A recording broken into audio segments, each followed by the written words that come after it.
Muy buenos días, hermanos. Abran sus Biblias, por favor, en Apocalipsis 14, versículos 15 y 16. En esta mañana continuamos en esta segunda parte del capítulo 14, que tiene que ver con el mensaje de los ángeles y ahora la aparición de unos ángeles en el cielo que dan unas órdenes, y son órdenes contundentes relacionadas con algunos eventos que tienen muchísimo que ver con la agricultura y con la producción agrícola en el pueblo de Israel o en el pueblo de Dios en el Antiguo Testamento. El versículo 15 y 16 dice: y del templo salió otro ángel, clamando a gran voz al que estaba sentado sobre la nube: mete tu hoz y ciega, porque la hora de cegar ha llegado, pues la mies de la tierra está madura. Y el que estaba sentado sobre la nube metió su hoz en la tierra, y la tierra fue cegada. En esta mañana vamos a intentar resolver un poco aspectos relacionados con este contenido del versículo 15 y 16 del capítulo 14, y tiene que ver directamente con el texto anterior. El versículo anterior dice: miré y aquí una nube blanca, y sobre la nube uno sentado, semejante al Hijo del Hombre, que tenía en la cabeza una corona de oro y en la mano una hoz aguda.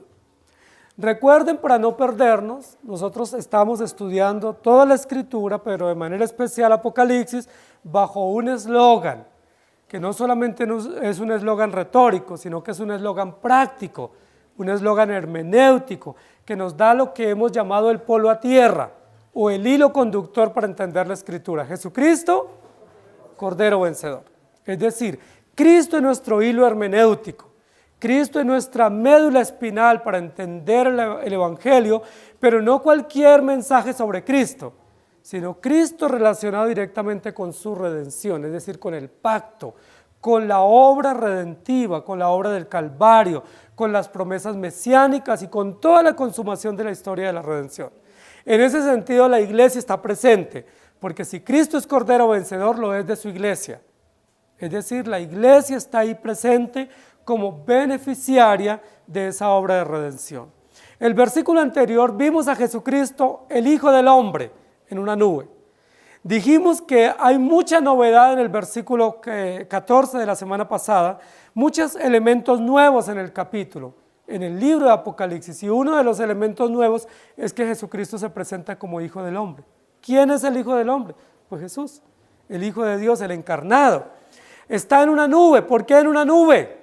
En una nube le vimos subir, pero se profetizó que en una misma nube le veríamos regresar. Entonces esta mención del versículo anterior es una mención a la venida del Señor para juzgar, o a la venida del Señor para recoger la cosecha. Y ahora se nos dice: y del templo salió otro ángel.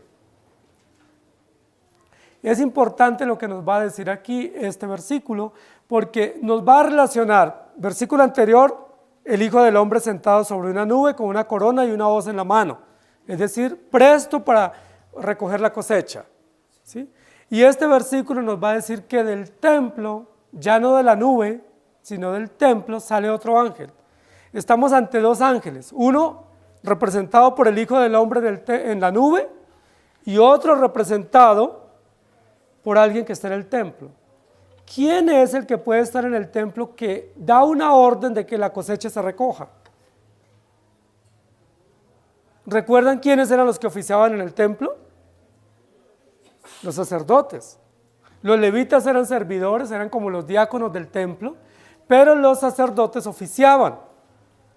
Entonces, si hay otro ángel que sale del templo y se escucha la voz de lo que él ordena, que es: mete tu hoz y ciega, porque la hora de cegar ha llegado, ¿quién puede ser ese otro ángel? Primero es otro ángel, y segundo está en el templo, y tercero da una orden que todos estábamos esperando.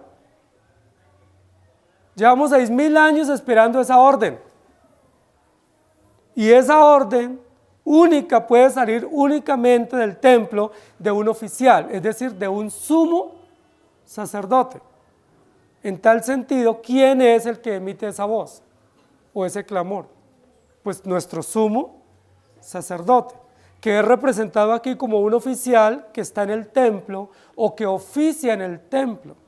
Ahora, es importante esto, porque si está oficiando en el templo, y esa voz se escucha desde el templo o se da a conocer en el templo, ¿quiénes son los que pueden percibir o entender esa voz? Los creyentes. Porque ¿para quiénes oficiaba el sacerdote? Para los creyentes, para los redimidos, para los congregados en el templo. El templo se abría y se reunían los creyentes adultos, especialmente en el Antiguo Testamento, a escuchar las enseñanzas del sacerdote, pero también a participar de los oficios sacerdotales. Y solo los que estaban dentro del auditorio podían escuchar la voz. Recuerden que en el capítulo 11 nosotros dijimos que se le había dado una vara de medir para medir a los que estaban en el templo, y los que estaban afuera estaban en el patio y no fueron medidos.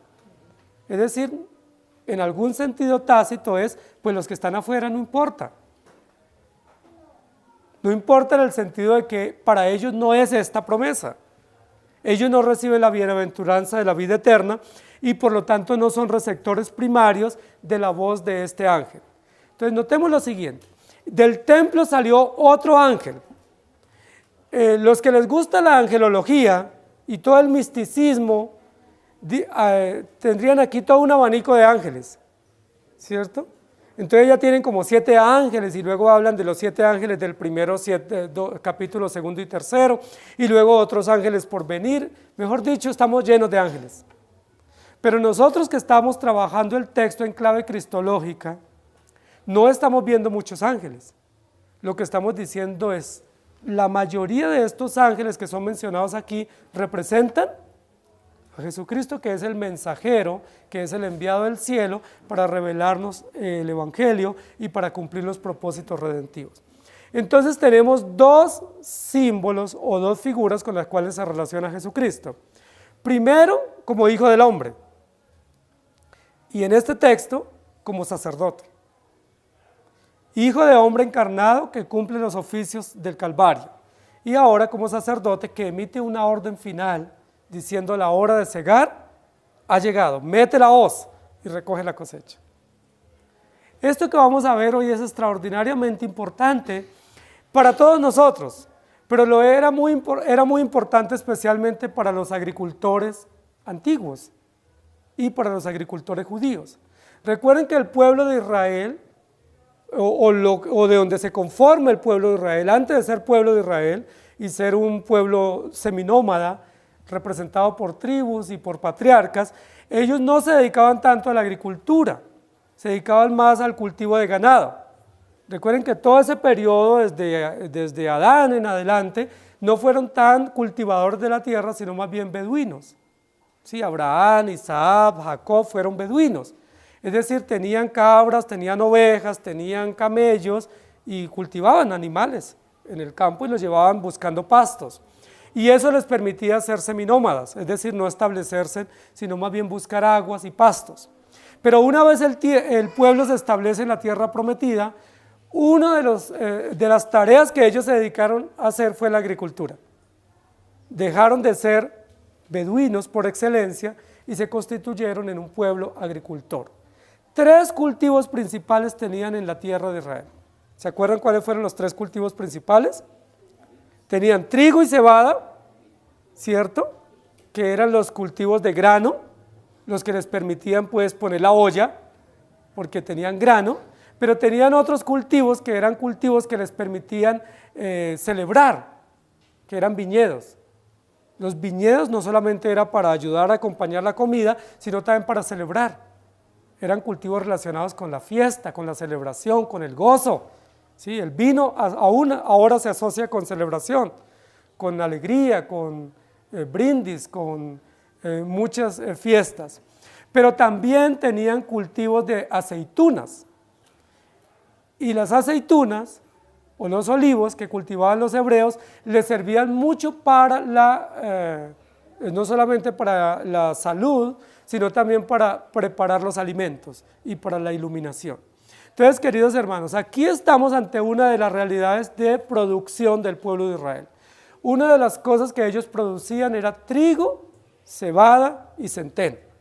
Eran básicamente los cultivos de grano que ellos producían en la tierra.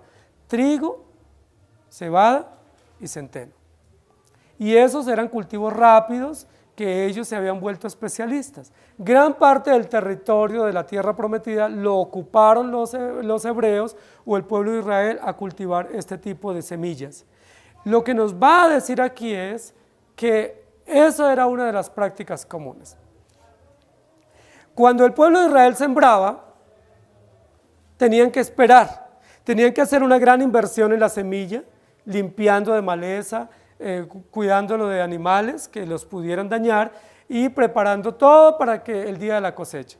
Los cultivadores o los agricultores tenían que tener mucha paciencia e invertir mucho en ese cultivo y esperar la recolección. Pero una de las notas especiales en la cultura hebrea era la espera del anuncio de la recolección de la cosecha. Se tenía que dar una voz o una orden. Y cuando se daba esa orden es hora de recoger la cosecha. ¿Sí? Ante esa orden, todos los agricultores y los que tenían cultivos tenían que salir a recoger la cosecha. Generalmente la cosecha venía al mismo tiempo. En los meses de marzo y abril venía la primera cosecha del primer grano, que era la cebada, que era el grano de los pobres. Y luego en los 2 meses siguientes venía el otro grano. Y luego en los 2 meses siguientes venía el otro grano. De tal manera que entre marzo y julio básicamente se recogían los 3 granos que cultivaban los hebreos. Era tiempo de cosecha. Y era tan importante ese tiempo que había mucha alegría entre los cultivadores, porque recogían la cosecha. Cuando se recoge cosecha, ¿qué más hay? Pues hay alimento, hay dinero, hay oportunidad de pagar las deudas, hay oportunidad de celebrar, comemos grano fresco y muchas cosas suceden.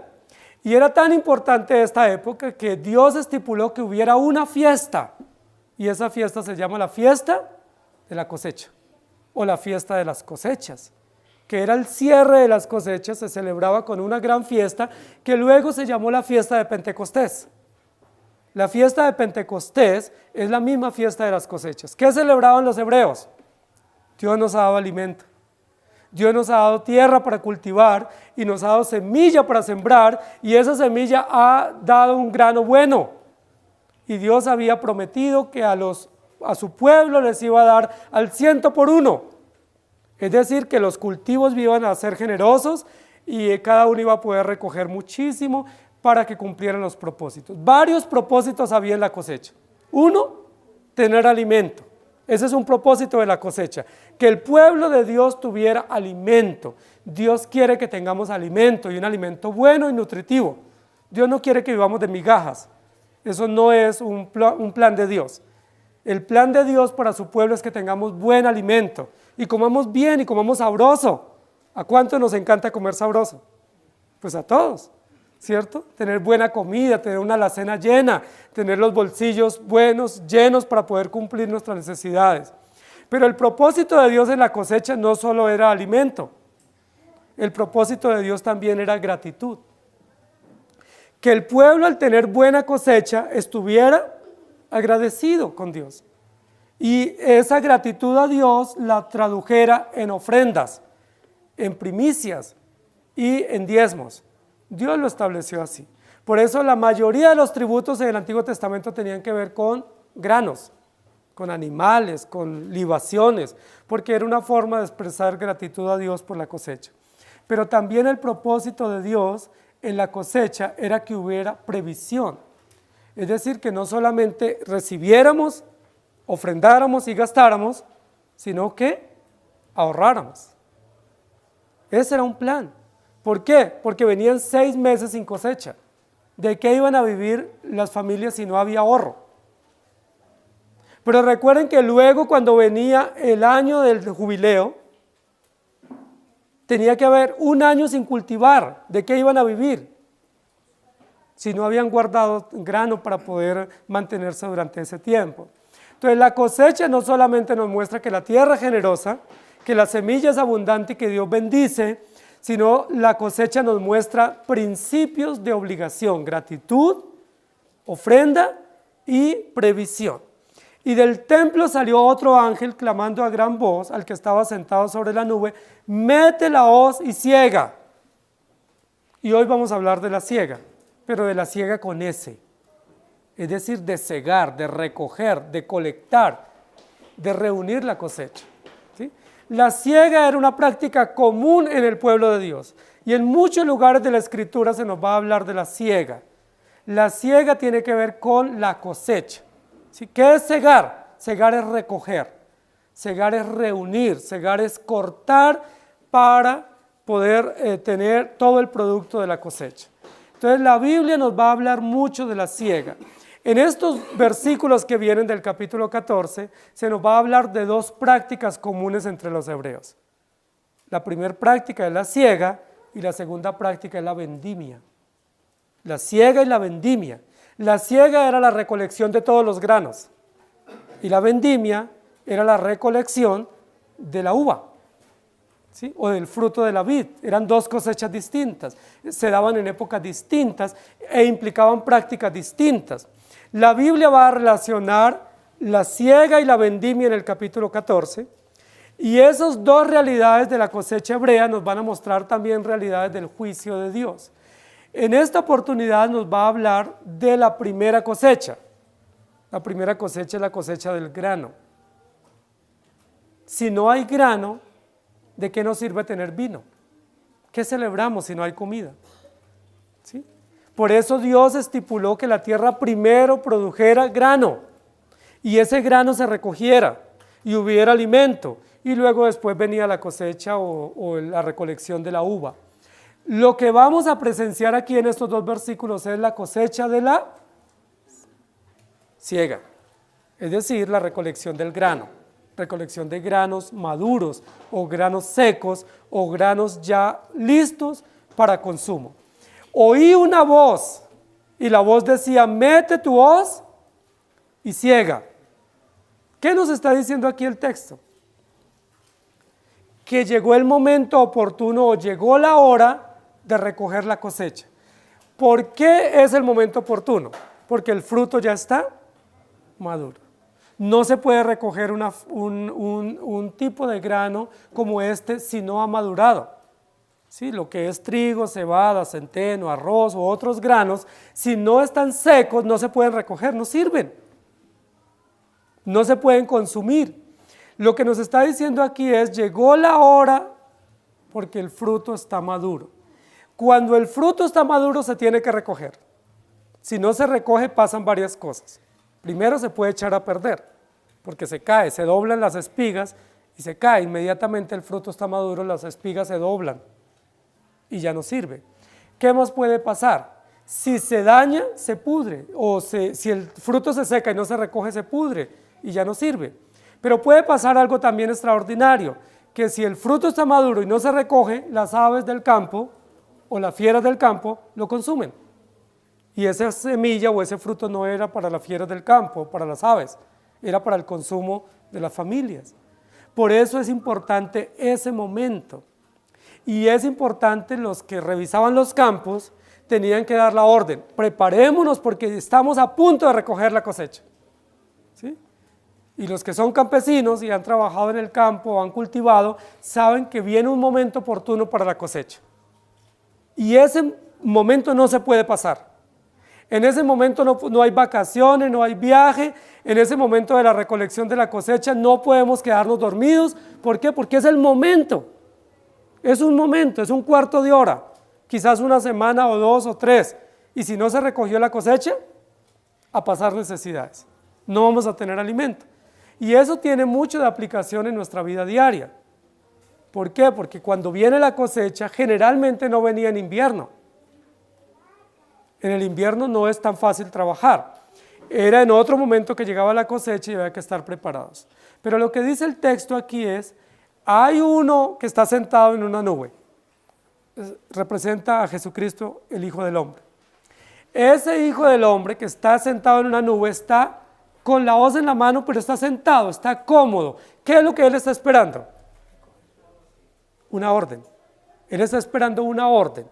Él está listo, la corona en su cabeza, la hoz en la mano, pero él no puede salir a recoger hasta que no se dé la orden. Pero en este texto nos dice, y del templo salió una orden. Un ángel clamando a gran voz al que estaba sentado sobre la nube, diciendo, mete tu hoz y ciega. Es decir, mete tu hoz y corta, o recoge, o reúne, porque el tiempo ha llegado. Y la mies de la tierra está madura. Yo quiero que hablemos en primer lugar en este texto de la orden que recibe este ángel. La orden es, mete la hoz y ciega, porque la mies de la tierra está madura. Estamos hablando de una cosecha. La mies es el fruto. La mies es la cosecha. Es el producto del trabajo. Se ha trabajado arduamente. Los agricultores, los cultivadores, los obreros han trabajado intensamente en la cosecha. Han hecho todo el esfuerzo para que esa cosecha dé un buen resultado. Y están esperando con paciencia que se dé la orden de recoger. Y en este momento, en el texto, se da la orden. Recojan la cosecha porque la mies está madura. Nosotros sabemos que Jesús dijo en una oportunidad que rogáramos al dueño del cultivo o al dueño de la viña o de la labranza que enviara obreros a recoger la cosecha porque la mies es mucha y los obreros pocos. ¿Recuerdan? Cuando ese texto se dice, habla de la mies, es decir, el fruto es mucho. Y esto es importante para nosotros, porque normalmente pensamos que los salvos son muy poquitos y los condenados son muchos, pero la Biblia dice que la mies es mucha. Es decir, Dios tiene muchos salvos en todos los lugares de la tierra y Él necesita recogerlos. Y para recogerlos necesita obreros. Y aquí la orden es, mete la hoz y ciega porque la mies de la tierra está madura. ¿Qué significa que la mies está madura? Es decir, que el fruto está maduro. ¿Qué significa? Que ya está listo para recoger, que ya está listo para usar y que ya se le ha dado todo el tiempo de espera. Y yo quiero que notemos lo siguiente. En todos los versículos anteriores y los capítulos anteriores, desde el capítulo 11, estamos viendo notas de juicio. Dios nos está advirtiendo su proceso judicial. Dios va a recoger la cosecha y va a juzgar. Pero aquí en este texto hay una nota de esperanza. Antes de que venga el juicio, el Señor vendrá. Y previo al juicio final, ¿qué va a hacer? Va a reunir o va a recoger a los creyentes y los va a poner en un lugar. No en un lagar, sino en un lugar. Los va a poner en un lugar. Eso es muy esperanzador para nosotros. Eso es una nota alta de esperanza para nosotros en este capítulo. Porque siendo que está hablando de juicio y de lago de fuego y azufre y de condena y de justicia sobre los incrédulos, aquí se nos dice que el Hijo del Hombre, es decir, el mismo que murió y resucitó y ascendió al cielo, vendrá con una hoz. Pero no viene con una hoz para juzgar, viene con una hoz para recoger el fruto. La hoz no es un instrumento de juicio. La hoz es un instrumento de recolección, es una herramienta de trabajo, no es una herramienta de venganza. Si la Biblia nos dijera que es una espada, la espada no es herramienta de trabajo, la espada es un elemento de venganza, de guerra. Si nos dijera que viene con una daga, con un cuchillo, con un hacha, pensaríamos que es venganza. Pero aquí nos dice que viene con una hoz, y la hoz es un instrumento de trabajo. Es un instrumento o un elemento del agricultor para recoger la semilla o el grano. Aquí lo que nos está diciendo es, antes que se dé el juicio, entre el anuncio de la justicia de Dios y la ejecución del juicio, Dios va a enviar a su Hijo a recoger la semilla. Y eso es muy importante para nosotros. ¿Se acuerdan que había un clamor anterior en varios capítulos del libro de Apocalipsis? Señor, ¿por qué no nos defiendes? ¿Hasta cuándo tenemos que esperar? Aquí nos dice, ya el Señor está sentado y está listo para salir, y en este versículo se da la orden, salga y recoja porque la mies de la tierra está madura. Esto es importante, este término maduro en la Biblia tiene que ver con seco. Es decir, el grano está seco, el grano está maduro. El grano está a punto o está listo para que se recoja, de tal manera que se pueda consumir. Esto es importante, ¿por qué? Porque muchas veces nosotros nos quejamos de muchas circunstancias que pasamos, pero hermanos queridos, es necesario que todas esas circunstancias Dios las permita para que nosotros lleguemos a un punto de madurez. Con frecuencia nos quejamos, ¿hasta cuándo? O decimos como Jeremías, no hablaré más, ¿sí? O decimos como muchos creyentes, no puedo más, pero el Señor permite que sigamos viviendo y sigue permitiendo circunstancias difíciles. Y esas circunstancias que el pueblo de Dios pasa son necesarias. ¿Para qué sirven esas circunstancias? ¿Qué efecto tienen en el grano o en el cultivo? Madurar el grano. ¿Sí? Los que son cultivadores saben que se necesitan soles inclementes para que esos soles ayuden a madurar el grano. Por ejemplo, un cultivo de arroz, si no hay buen sol, ¿qué pasa? Si hay invierno prolongado en ese periodo, se echa a dañar el cultivo, se pierde toda la cosecha. Es mejor que haya mucho sol y drenar la tierra a que haya mucho invierno, porque si hay invierno se daña el cultivo. Y así sucesivamente. Todos los cultivos de grano necesitan sol, necesitan viento, necesitan invierno, necesitan muchas condiciones climáticas que son difíciles para afrontar. Cuando nosotros pensamos en eso nos sorprendemos, porque como creyentes y como iglesia también necesitamos pasar veranos inclementes, entiendan metafóricamente. Como creyentes y como iglesia también necesitamos pasar a veces vientos inclementes. Como creyentes y como iglesia necesitamos pasar inviernos y a veces inundaciones inclementes. ¿Por qué todo eso es necesario? Para que el grano esté a punto. Si no hubiera verano, vendavales, vientos, tornados, ¿qué pasaría con el grano que es la iglesia o con el grano que es la fe en el creyente? No puede fortalecerse, no puede madurar y posiblemente es un grano vacío, es un grano que no tiene peso, ¿sí? Que es un grano vano. Cuando uno cultiva grano, normalmente se tiene que separar lo que no sirve. Y ese grano vacío o ese grano que no tiene peso, o que no tiene consistencia o que no tiene fuerza, pues toca desecharlo porque no sirve en cualquier tipo de grano. Lo que nos está diciendo aquí es, la mies de la tierra está madura.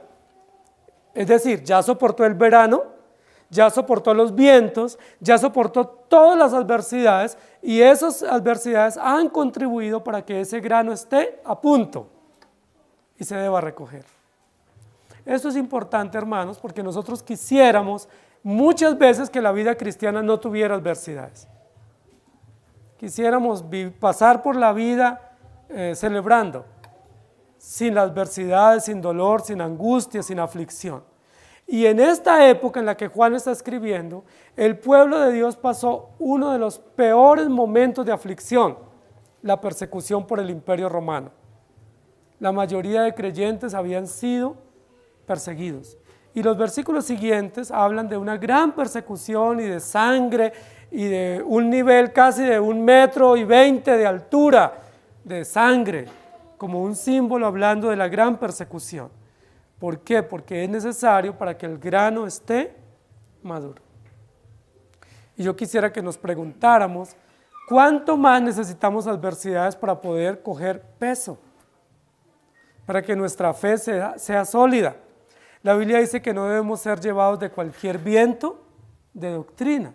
Y para eso necesitamos muchas circunstancias que Dios ha provisto, pero Él está cuidando el cultivo, cuidando la producción para que al momento oportuno pueda recoger la siega. Ahora, yo les pregunto, hermanos queridos, ¿de quién es este cultivo que la Biblia nos está hablando aquí? No es de un gran agricultor, ¿sí? O de un hacendado, no es de alguien que usa eso para enriquecerse. Estamos hablando de una labranza, que es una labranza de Dios. y esa labranza de Dios, Él es el dueño.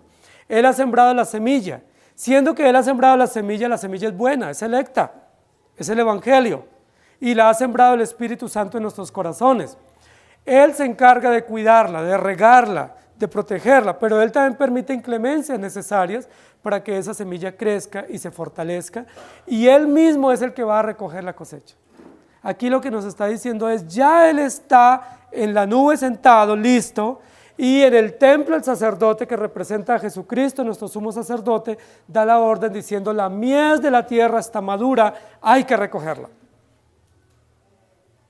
Y esto es una voz muy extraordinaria para nosotros. Es la hora oportuna de recoger la cosecha. ¿Quién viene en busca de la cosecha? El Señor mismo. No manda obreros. Posiblemente si mandara obreros, a esos obreros no les importa el cultivo. ¿Sí? Porque ustedes saben, los que son empresarios, que uno como dueño es el que le interesa realmente la empresa. Los empleados no les interesa. Y muchos empleados, pues si se pierde o se daña, pues a ellos no les interesa. Ellos se sienten y dicen, eso se dañó y punto. ¿Sí?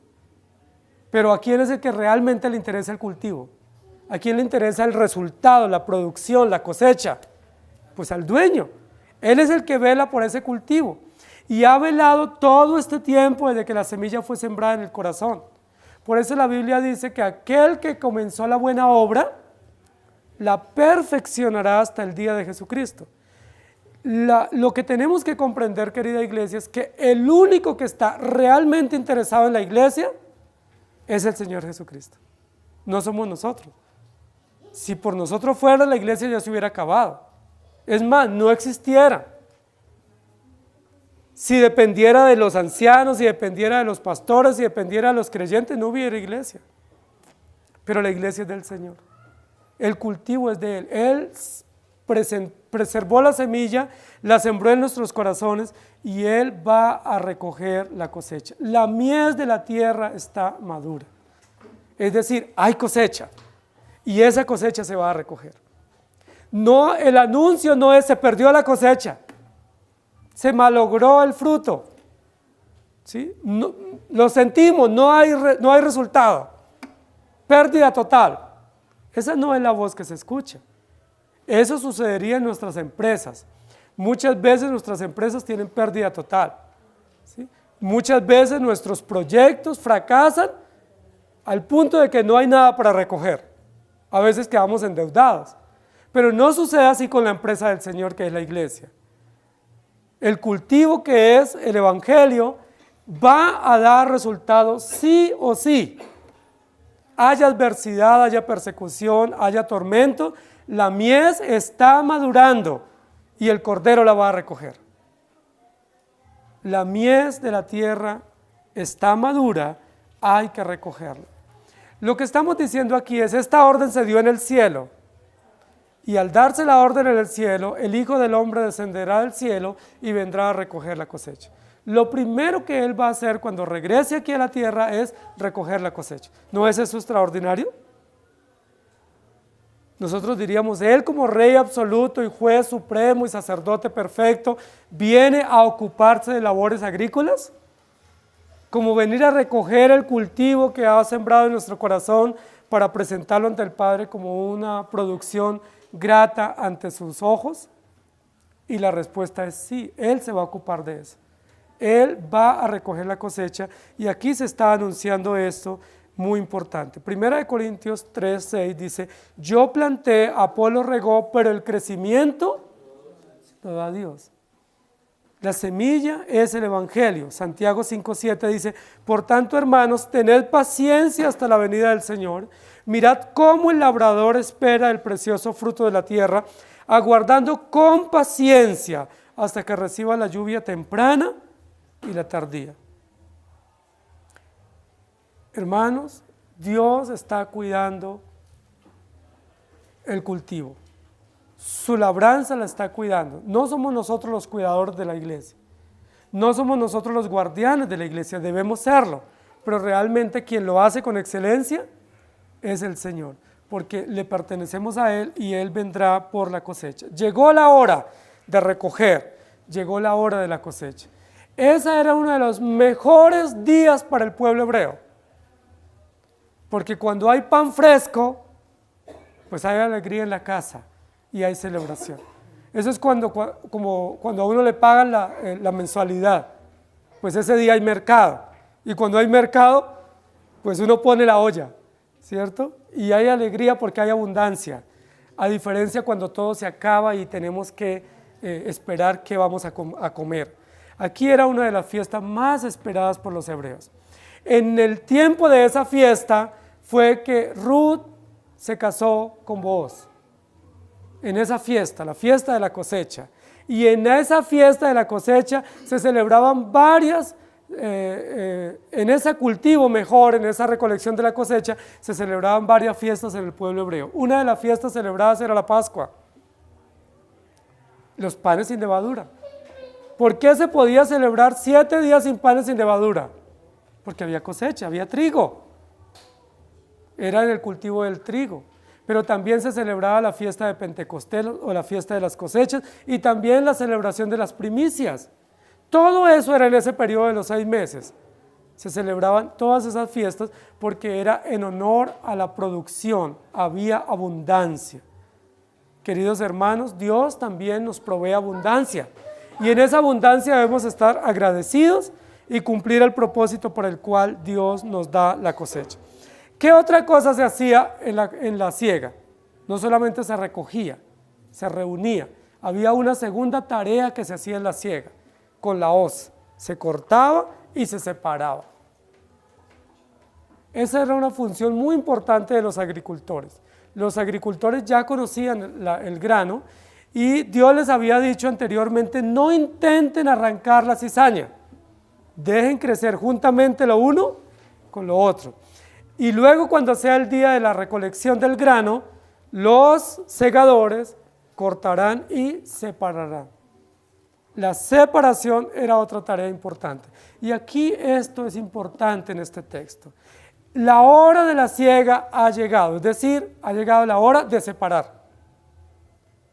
Hermanos queridos, por centenares de años, la iglesia ha tenido que estar en medio de pecadores.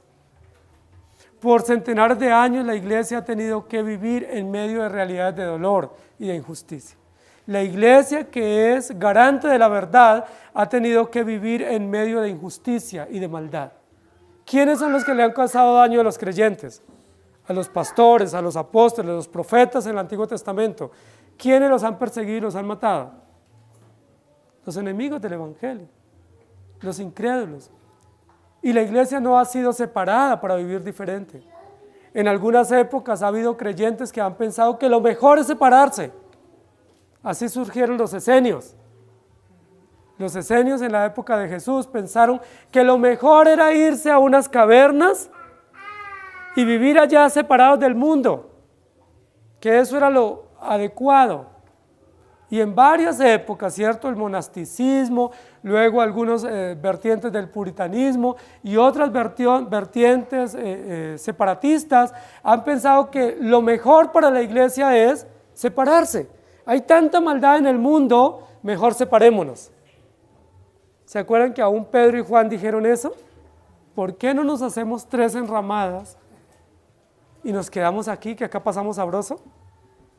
¿Y qué dijo Jesús? No ruego que los saques del mundo, sino que los guardes del mal. El plan de Dios no es que vivamos separados del mundo. Ese no es el plan de Dios. El plan del Señor no es que vivamos los buenos en un grupito, en una burbuja, y los malos allá en otro lugar. El plan de Dios es que la luz resplandezca en medio de las tinieblas. La Biblia dice, no se pone una luz donde hay luz. Se pone luz donde hay tinieblas, donde hay oscuridad, donde alumbre. Y hermanos, eso sí es difícil. Y posiblemente ustedes saben mucho más que yo lo difícil que es vivir su fe en medio de las tinieblas. Hacer negocios con impíos, tener compañeros impíos, tener jefes impíos, tener obreros impíos, tener vecinos, tener inquilinos impíos, incrédulos que no comparten la fe. Tener personas que son tramposas, envidiosas, celosas, que son llenas de maldad y de perversión. Sí es difícil vivir la fe en medio de eso. Es muy difícil para nuestros hijos vivir la fe en medio de colegios donde todos son impíos. Y para nuestros hijos jóvenes o adolescentes vivir la fe en medio de realidades tan contrarias a la fe que predicamos. Es difícil, para ustedes también. Pero es necesario. Jesús dijo, es necesario que la luz resplandezca en las tinieblas. No se vayan a separar de las tinieblas. Ustedes son puestos para hacer luz. No piensen que es mejor hacer 3 enramadas acá y quedarnos. Es mejor ir a las tinieblas a hacer luz. Esa es la ordenanza. ¿Cuál es la esperanza? Llegó la hora de cegar. Y cuando llegue la hora de cegar, Dios va a separar. Hasta ahí vamos a vivir juntos en medio de los impíos. Hasta el momento de la siega tendremos que compartir en medio de una sociedad hostil y pecaminosa y perversa. Tenemos que enfrentarnos a toda la persecución y el engaño y la trampa de los impíos. Hasta el momento de la siega. En el momento en que se pase la hoz y se reúne el grano, Dios va a separar. Y ahí ya solo vamos a estar los creyentes en un lugar y los incrédulos en otro lugar. Ese es un momento glorioso. Ese es un momento que todos estamos esperando. Es un momento donde todos quisiéramos estar, donde pudiéramos confiar unos a otros, donde pudiéramos estar libremente unos con otros, donde pudiéramos gozarnos todos y no estar tan confrontados como hasta ahora. Por eso cuando este ángel anuncia y dice, mete tu hoz y ciega, pudiéramos entender, mete tu hoz y separa. Mete la hoz y separa. Ya no van a estar las ovejas junto con los cabros. Ya no va a estar el trigo junto con la cizaña. El trigo estará en un lugar y la cizaña en otro. Las ovejas en un lugar y los cabros en otro lugar. De hecho, la Biblia dice que unos estarán a la derecha y los otros a la izquierda. Entonces la pregunta sería, ¿y hasta cuándo tenemos que compartir con una sociedad tan injusta como la que tenemos? ¿Hasta cuándo tenemos que lidiar con gente impía, cruel, deshonesta, politeísta, pagana? ¿Hasta cuándo? Hasta la hora de la siega. Porque en el momento de la siega, el segador pasará con la hoz y separará. Y en ese momento sabremos quién es trigo y quién es cizaña. No nos corresponde antes. No nos corresponde separar antes. La separación es una tarea extraordinaria, que pudiéramos llamar es una tarea de selección. Todos los agricultores saben que tienen que hacerlo, y no solo los agricultores. Hoy en día, con toda la producción industrial, también hay empleados o hay partes o dependencias de la empresa donde lo único que se hace es seleccionar. Seleccionar, separar, clasificar los productos para saber qué categoría tienen o qué nivel tienen, y de esa manera depende su valor. ¿Quién es el encargado de la separación de la cosecha? De la selección del grano. ¿Quién es el que dice este es grano de primera? ¿Y quién es el que dice esto es un tamo que arrebata el viento? Esto es vacío, esto no sirve, esto va a ser hollado. ¿Quién es el que hace eso? Nuestro Dios. ¿Ustedes qué les parece si Dios nos hubiera dado a nosotros ese beneficio de separar el grano y de decir quién sirve y quién no sirve? ¿Qué tal que usted tuviera ese encargo? De decir quiénes en la iglesia sirven y quiénes no sirven. Sería terrible, ¿cierto? Porque yo creo que yo soy el único que sirvo acá, pero usted piensa lo mismo, y así todos pensamos lo mismo. Terrible, ¿cierto? Sería muy injusto eso y muy perversa la selección, porque yo solo dejaría a los que me caen bien o a los que me benefician. Porque yo no soy justo, yo soy injusto, porque yo soy sesgado en mis criterios, porque yo me dejo manipular, pero Dios es justo y Dios conoce el corazón y los motivos. Por eso el único que tiene el derecho de separar el grano de la basura o del cisco o del tamo es el Señor. Eso no nos corresponde a nosotros. Nosotros tenemos que aprender a convivir unos con otros. Y si usted duda de otro hermano, pues ore al Señor por él. Si usted duda y dice, a mí me parece que este sí no, pues no tiene otra tarea sino orar por él. Usted no puede decirle váyase porque usted es basura en la iglesia, usted es cizaña. Usted lo que tiene que decir, pues voy a orar por él porque yo dudo mucho de que él sea cristiano. Pero si duda, pídale al Señor que nos dé frutos en ese hermano para poder tener confianza de que él es un hijo de Dios. Y aun si no fuera hijo de Dios, pues mientras él viva hay esperanza de que pueda tener fe y que Dios obre en su corazón. Pero ¿qué es lo que tenemos que hacer mientras convivimos en esta tierra? Estar unos con otros en medio de y a pesar de, poniendo la mirada en el Señor y aguardando el momento de la selección. ¿Hasta cuándo, Señor? Hasta que este ángel diga, llegó la hora, corta y separa. Cortar y separar es una tarea propia de la siega y es una tarea propia del segador. Cortar y separar. No es tarea suya cortar. No es tarea suya ni mía separar. Es tarea del Señor. Hermanos, y entonces, ¿cuál es nuestra tarea?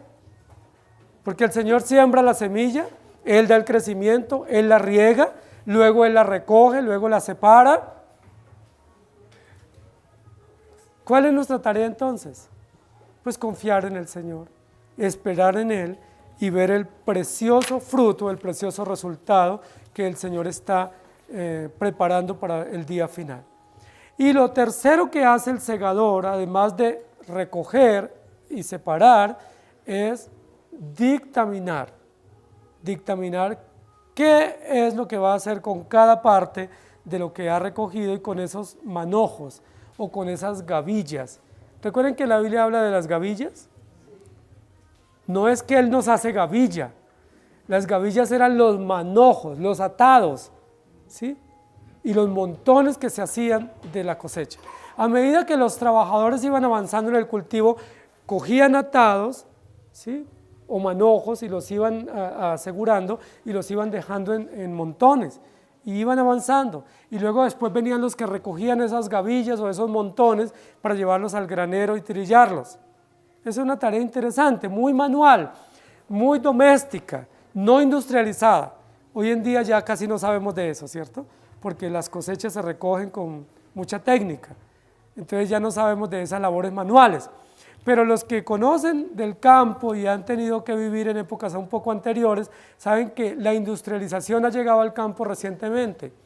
Entonces hasta en épocas de mi niñez, muchos de los cultivos se recogían de forma manual y se reunían y se llevaban en carretas y luego se llevaban a un granero y se trillaban. Eso es lo que nos está diciendo el Señor.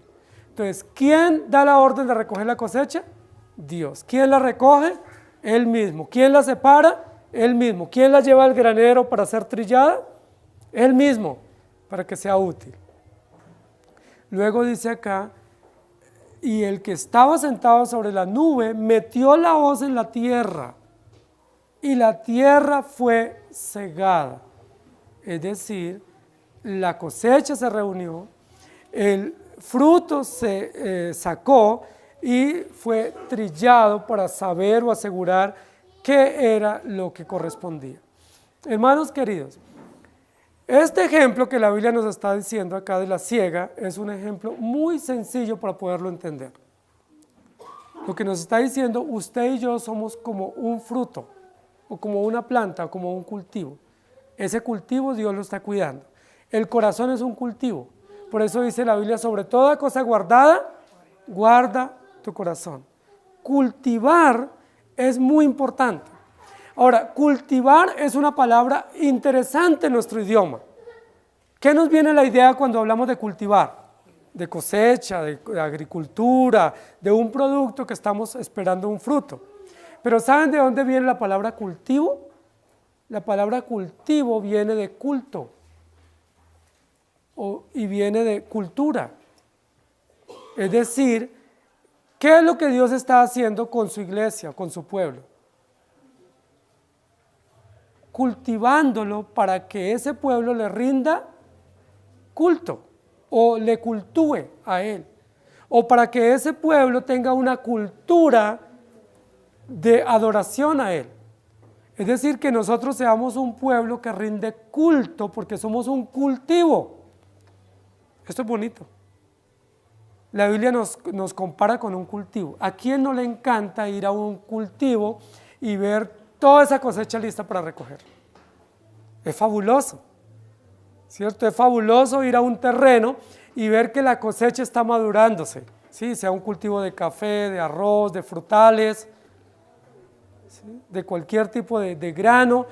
Caminar uno por un cultivo y ver uno esos racimos maduros, da gusto uno ver eso, porque uno dice, qué generosidad, qué abundancia. La Biblia dice, así somos nosotros para Dios.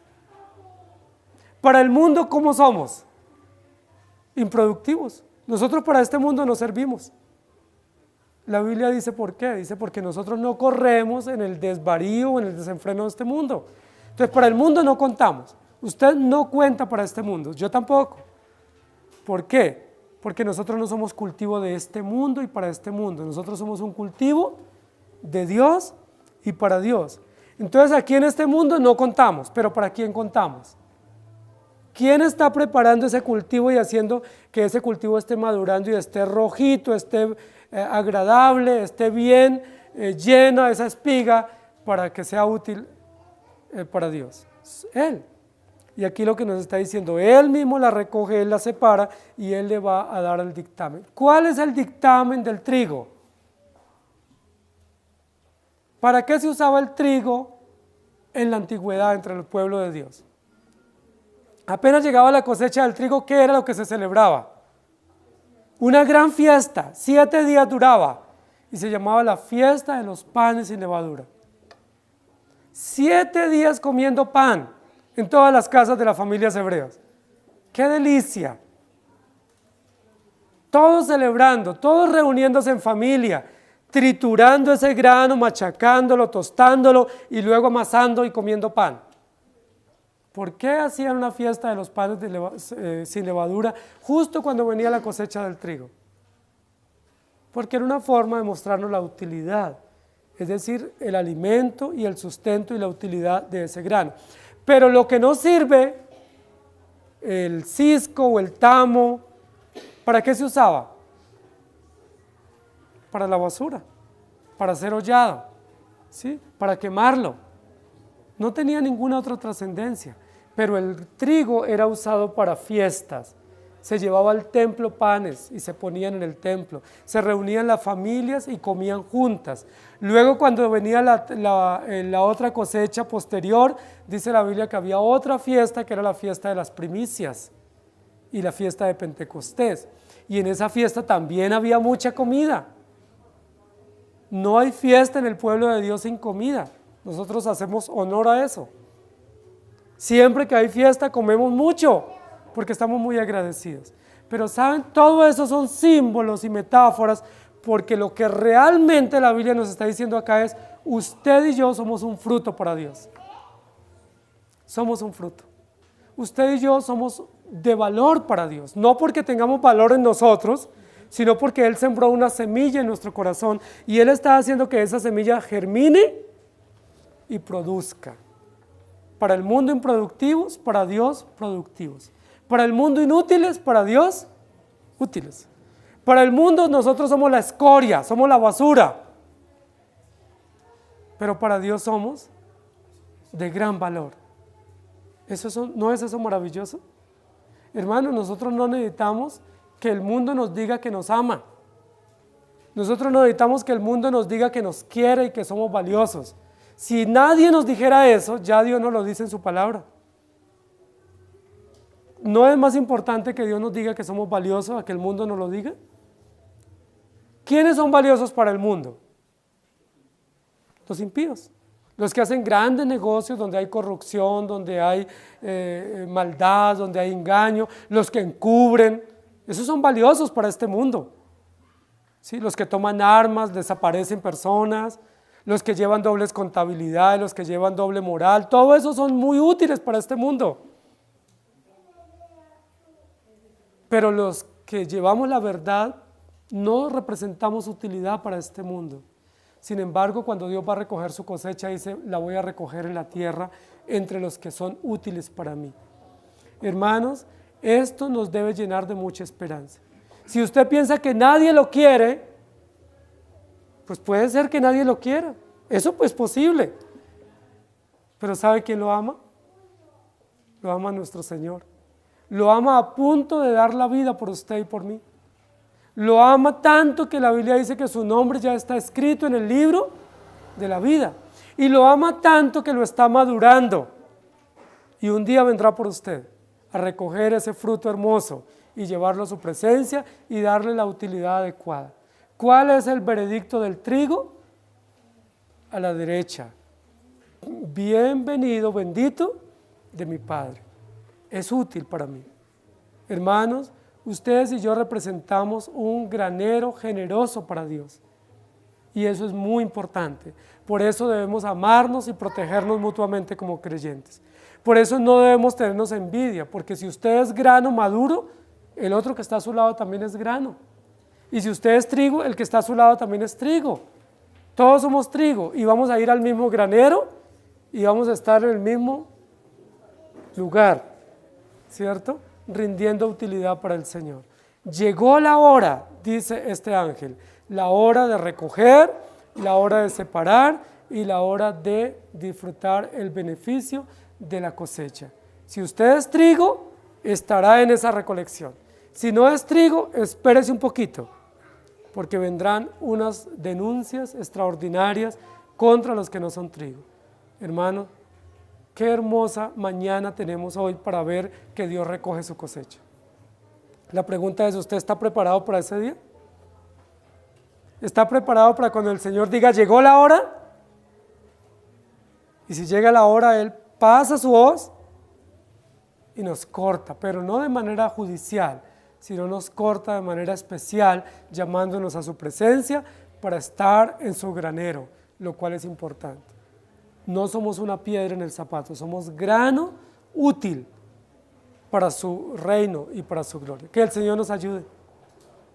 Mientras tanto, ¿qué debe hacer la iglesia? Predicar, trabajar, cuidar esa cosecha que es del Señor. No es nuestra, es del Señor.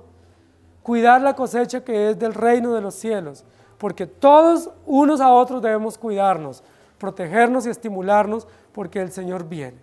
Amado Señor, te damos gracias porque tú nos estás diciendo que muy pronto, en breve, se escuchará en el espacio, se escuchará en el cielo una orden categórica, una orden final, una orden celestial y sacerdotal.